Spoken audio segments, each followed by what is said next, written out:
କୋହଲିଙ୍କ ଐତିହାସିକ ଶତକ ସତରେ ବଡ଼ ବିରାଟ କିଙ୍ଗ କୋହଲି 8 ବର୍ଷ ତଳର ପୁରୁଣା ପ୍ରତିଶୋଧ ନେଲା ଟିମ୍ ଇଣ୍ଡିଆ। ଚାମ୍ପିୟନ୍ସ ଟ୍ରଫିରେ ଭାରତ ପାକିସ୍ତାନକୁ 6 ୱିକେଟ୍ରେ ପରାସ୍ତ କରିଛି।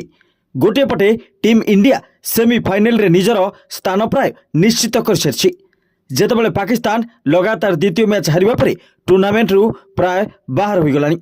ଭାରତର ବିଜୟରେ ସବୁଠାରୁ ବଡ଼ ଅବଦାନ ବିରାଟ କୋହଲିଙ୍କ ଥିଲା, ଯିଏ 100 ରନ୍ର ଅପରାଜିତ ଇନିଂସ ଖେଳିଥିଲେ। ଏହା ପୂର୍ବରୁ ଭାରତ ପାଇଁ କୁଲଦୀପ ଯାଦବ 3ଟି ୱିକେଟ୍ ନେଇଥିଲେ। ଭାରତ 2017 ଚାମ୍ପିୟନ୍ସ ଟ୍ରଫି ଫାଇନାଲରେ ପାକିସ୍ତାନଠାରୁ ପରାଜୟର ପ୍ରତିଶୋଧ ନେଇଛି। ଦୁବାଇ ଅନ୍ତର୍ଜାତୀୟ କ୍ରିକେଟ ଷ୍ଟାଡିୟମରେ ଖେଳାଯାଇଥିବା ଏହି ମ୍ୟାଚ୍ରେ ପାକିସ୍ତାନ ପ୍ରଥମେ ବ୍ୟାଟିଂ କରି 241 ରନ୍ କରିଥିଲା। 242 ରନ୍ର ଟାର୍ଗେଟକୁ ପିଛା କରି ଭାରତୀୟ ଦଳ 45 ବଲ୍ ବାକି ଥାଇ ଏ ଟାର୍ଗେଟ ହାସଲ କରିନେଇଥିଲା।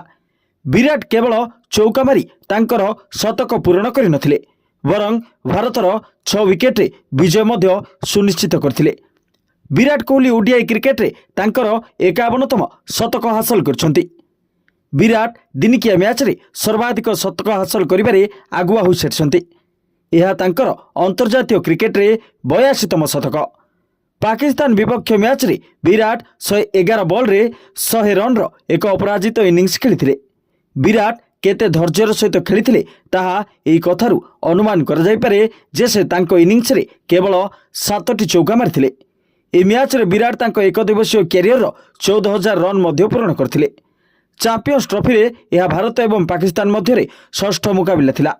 ଏହା ପୂର୍ବରୁ ଉଭୟ ଦଳ ମୋଟ 5 ଥର ମୁହାଁମୁହିଁ ହୋଇଥିଲେ, ଯେଉଁଥିରୁ ପାକିସ୍ତାନ 3 ଥର ଏବଂ ଟିମ୍ ଇଣ୍ଡିଆ କେବଳ 2 ଥର ଜିତିଥିଲା। ଏବେ ଚାମ୍ପିୟନ୍ସ ଟ୍ରଫିର ପ୍ରତିଦ୍ୱନ୍ଦ୍ୱିତାରେ ଭାରତ ଏବଂ ପାକିସ୍ତାନ 3-3ରେ ସମାନ ସ୍ଥିତିରେ ଅଛନ୍ତି।